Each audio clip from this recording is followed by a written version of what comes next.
Good morning, students.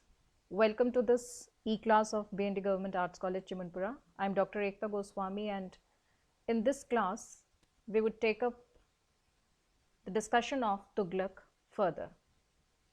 In the earlier classes, we had discussed scene 1 to scene 8 of the play. In this class, we would discuss the play further and would take up for discussion scene 9 and 10 of the play. So, till scene 8, we have come to know that Girish Karnad, he employs historical evidence about Tughlaq's rash decision to change the capital from Delhi to Daulatabad, and how it causes inexpressible suffering to the common people. Another important administrative measure which Tughlaq implemented was the introduction of copper coins in place of silver dinars. Now, Tughlaq issued the copper coin in place of silver coin for the purpose of circulation. Girish Karnad uses the issuance of token currency to emphasize Sultan's failure and the way people like Aziz and Azam, or the corrupt people, they made maximum benefit out of the welfare policies of Muhammad bin Tughlaq. So, scene 9 takes place in a place of hiding in the hills with Aziz and Azam. Aziz and Azam, they have been beautifully characterized by Girish Karnad, and every time when Aziz and Azam, they appear on stage or they appear in the play, they seem to offer a comic relief to the readers and to the audience. Aziz, we have come to know, assumes various disguises, and his success every time is both humorous and ironical. Aziz and Azam, both of them always appear together. In the first scene, Aziz disguises himself as Brahman Vishnu Prasad, and Azam, he joins Aziz by the end of scene first. Aziz and Azam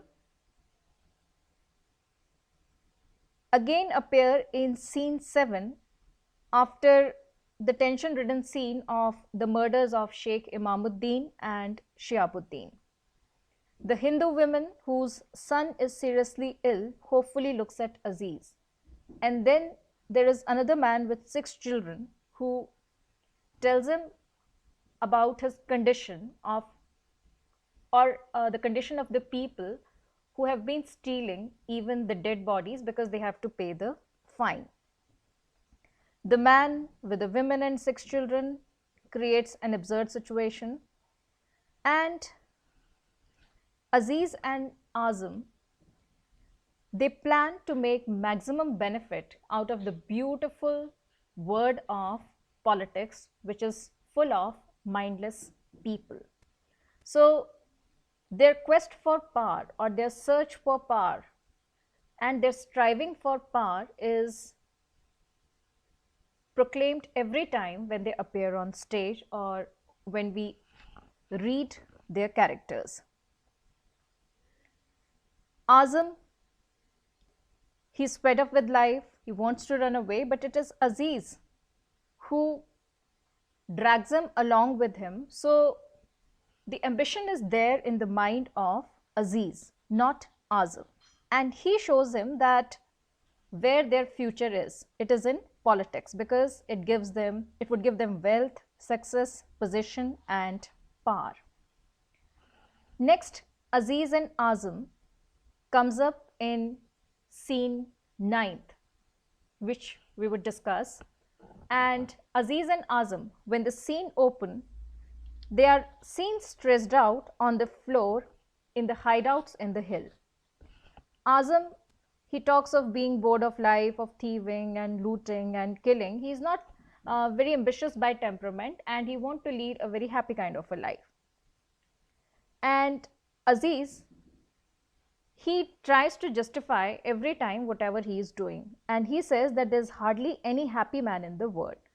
And besides, he says a man must commit a crime at least once in a lifetime so that his virtues may be recognized. He should rob and rape openly. Real power lies in robbing a man and then punishing him for being robbed. So he knows that how to make the crooked use of power. When the scene proceeds, they are talking to each other and they are waiting for the return of their attendant Karim. Karim soon comes in, and when he comes in with a man bound and gagged. Now, who is this man? This man is Ghiyasuddin Abbasid. Now, we've been told before that the prayers in the state, they have been banned. And it is announced to the public that when Ghiyasuddin Abbasid, the descendant of Khalifa, he arrives, the ban on the prayers will be lifted. So, in this scene, Ghiyasuddin is bounded by Karim and is brought in front of Aziz and Azam. He is the guest of honor of Sultan. He is all alone and Sultan has never seen him. So here Aziz and Azam, they take up the disguise of the dacoits, and Aziz, who is quite keen to commit crime because it offers him the excitement, he is filled with joy when he looks at Ghiyasuddin. So he comes to know that Sultan has never met Ghiyasuddin. He threatens to report to Sultan Ghiyasuddin, he threatens to report to Sultan that whatever treatment they are meting out to him. Aziz and Azam, when Ghiyasuddin speaks, they prostrate themselves before him and he starts taking certain kind of importance. Azam, he spreads a mat on, and Ghiyasuddin, he sits in a very important position. Azam offers him fruit to eat and Aziz tells Ghiyasuddin that Sultan is of a suspicious nature. So there have been many persons who have claimed to be the descendant of the Prophet, and all of them, they have been punished. Listening to this, Ghiyasuddin, he shows him the Sultan's letters and the ring which is sent to him as a mark of recognition. Looking at that, Aziz laughs and he jumps up. The man Ghiyasuddin, he has fallen into the trap of Aziz. He has no paisa on him, and while he was traveling, he was boasting of his good fortune. And he tells Azam that the man, he has fallen into my trap like a mouse. And this is the goods. This is the goods, and this is the most profitable position that I would be holding. And Aziz wants to go to Sultan in place of Ghiyasuddin. Ghiyasuddin falls at Aziz's feet, but Aziz gets Azam to kill him and puts on the robes of Ghiyasuddin. In his imagination, he could see that how he is welcomed and how the palace doors, they are now open for him. So with that excitement in his mind, after Ghiyasuddin is killed and he put the robes of Ghiyasuddin and thinks about the entire plans of posing himself as Ghiyasuddin in front of Tughlaq, the scene ends with Aziz dressed in the robes of Ghiyasuddin, ready to go to Sultan with Azam as his follower. Prayer has been used as a political strategy in Tughlaq, as a symbol in Tughlaq. Tughlaq kills his father at prayer time. The Muslim amirs, sheikh, etc., they plan to murder Tughlaq at prayer time. In the beginning, when the play opens, Tughlaq is very particular about prayer. Each one has to pray 5 times a day, as per the dictates of law. And when Tughlaq, he's frustrated by the plot of the Amirs and the Sheikh and Shihabuddin, he becomes frustrated and he bans prayer in his kingdom. The prayers are to be reintroduced after an interval of 5 years on the arrival of Ghiyasuddin Abbasid, who is introduced in scene 9. And Tughlaq would not be knowing, while welcoming Ghiyasuddin Abbasid, that he is in fact welcoming Aziz and Azam in disguise. So the subplot related with Aziz and Azam, it runs parallel to the main plot, and it is employed for the purpose of ridiculing Tughlaq and his policies. The play actually deals with the episodes of Tughlaq and Azam, Aziz and Azam, who are a comic figure and who go on taking the maximum advantage of the policies of Tughlaq. So Aziz, he impersonates Vishnu Prasad and as a Brahmin take maximum advantage of the royal law. When there's a shifting of the capital from Delhi to Daulatabad, he takes bribe from people in disguise as a civil official and he takes maximum benefit. When the motive of or when the decision to shift the currency or to change the currency from silver dinar to copper currency is announced, he makes the maximum benefit by counterfeiting coins. And in scene 9, he makes maximum benefit out of the announcement of prayer to be resumed after the arrival of Ghiyasuddin Abbasid, because he kills Ghiyasuddin Abbasid and gets himself disguised as Ghiyasuddin Abbasid. So Aziz and Azam, they are cheats who symbolize opportunistic and unprincipled people who exploit the liberal ideals and welfare schemes of the governments to fulfill their own motive or to get maximum benefit for themselves. And Aziz and Azam, they also reflect upon the flaws of Tughlakan era, where Muhammad bin Tughlaq went wrong.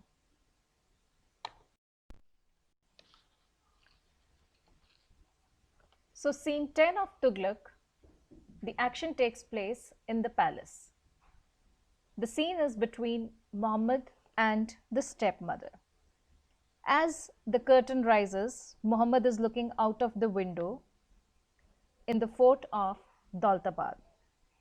His stepmother comes in and she is very much concerned about the deteriorating state of affairs in the country. The killings, starvation, deaths she referred to, and she says that the thieving and robbing, they have become very common and it pains very much to see the state of affairs in the state. She has heard that there are loads of counterfeit coins which are ruining the economy. Muhammad in his talks also displays his frustration, his confusion, and he admits his mistakes also. And he says that if he does not withdraw the coins now, the whole economy will collapse. But he says that he cannot do so because to change the currency to copper coins were his own orders. And in this way, he has legalized robbery, but he cannot help it. The cart of counterfeit coins, they cannot go to the treasury and they all would be heaped in the rose garden. So he speaks about his ideals, about his philosophies, and he says that means once I wanted the rose garden to be very beautiful. I wanted to make for myself an image of Sadi's poems. I wanted every rose in it to be a poem. I wanted every thorn in it to prick and quicken the senses. But I don't need those airy trappings now. A funeral has no need for a separate symbol. So Tughlaq admits that he was an idealist and he wanted to pursue his idealism, but he has failed bitterly. And he has not been able to stop the murders, the killings, the ruins, the destruction. And he says it to stepmother that he is very much perplexed about murder of his friend Nazib, who was his chief advisor. And he really wants to know that who has murdered Nazib. And he says that he has got a hint from the servant who has committed suicide. And the servant, he was telling his wife who the murderer was. And he says that the name was not disclosed and the person, he killed himself. The stepmother in reply to this says that she is happy that Nazib is dead, and she considers Nazib as being responsible for the failures of Tughlaq. Sultan, when he listens to it, he gets annoyed and he wants to know that who the murderer is. The stepmother, she admits that she has killed Nazib because it was because of the advisors, and he was the chief, means Nazib was the chief advisor of Muhammad, and therefore Muhammad got astray, Muhammad got wrong. And from the idealism to the present ruined state, she blames Nazib responsible for it. And she says that the kingdom of Tughlaq appears now like the kitchen of death. Muhammad suddenly knows that it is stepmother who has killed Nazib. His outlook changes and his posture changes. He coldly stares at her and tells her that the punishment for treachery is death. The others died unjustly, but stepmother, she deserves to get the punishment of death. And he blames her as being worse than an adulteress, and he orders the soldiers to take her directly to prison and stone her to death. So severe punishment for stepmother is announced, and she is dragged away crying, and that she should be stoned to death. Again, the torment, the tortured self of Muhammad bin Tughlaq is presented. He clutches his hand to his breast, he falls on his knees, and he seeks God's help and implores him for mercy. He says to God, please help him. And he says that he is wandering naked in the desert, and how his idealism they have failed, and in what sorry state of affairs he has reached, in what miserable conditions he has reached, he displays in this particular scene. Just at that moment, Barani enters and informs Sultan that Abbasid Ghiyasuddin is arriving at Daulatabad within the next month. The Sultan is repentant and he tells Barani that he has announced the punishment for his stepmother to be condemned to death, and he is not even sure whether she is guilty of the crime of murdering Nazib or not. And he says that I try to pray, but I am not able to pray. And there's a slight feeling in him that he's in the brink of madness. Now, we all know, being the readers of history, while reading history, we have always known that Tughlaq, he was considered as, or he was labeled as, a mad king. So in scene 10, Muhammad bin Tughlaq is seen to be alone, reflecting upon his own decision and also admitting to some extent the failures. The failures why his idealism, they have not worked, and all his policies for the betterment of the people, for the welfare of the people, or his modern approach, they have not worked.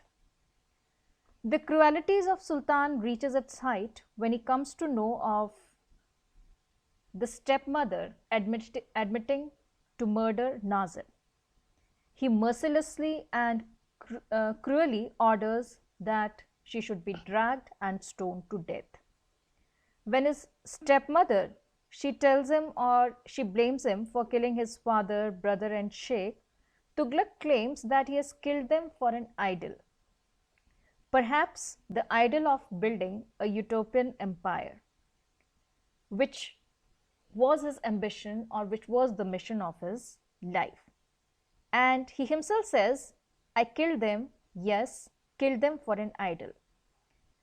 And then he asserts that these deaths, they were not futile, because they were a means to give him what he wanted: power, strength, to display his thoughts, and it gave Tughlaq the strength to act and to recognize himself.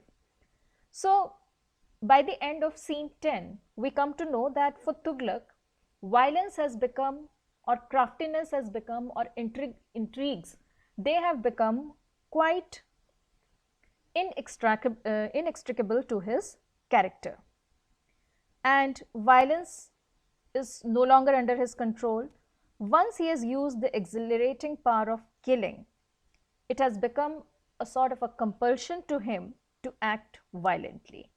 And violence appears to him as the most powerful, or the most usual instrument in obtaining whatever he wanted: power, strength, recognition, and his own way.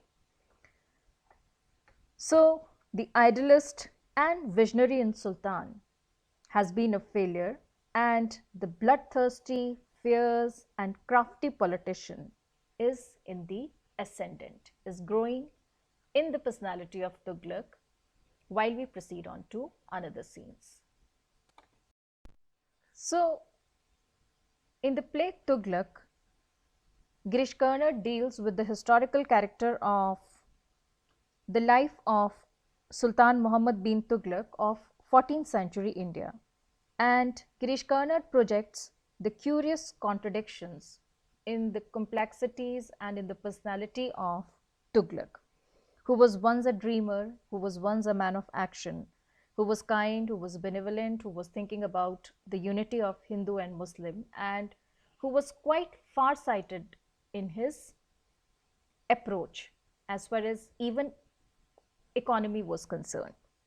But how cruelty, or how the usurping aspect, or how the malevolence in his temperament overpower the good, kind and benevolent man of action is something which is displayed in this scene.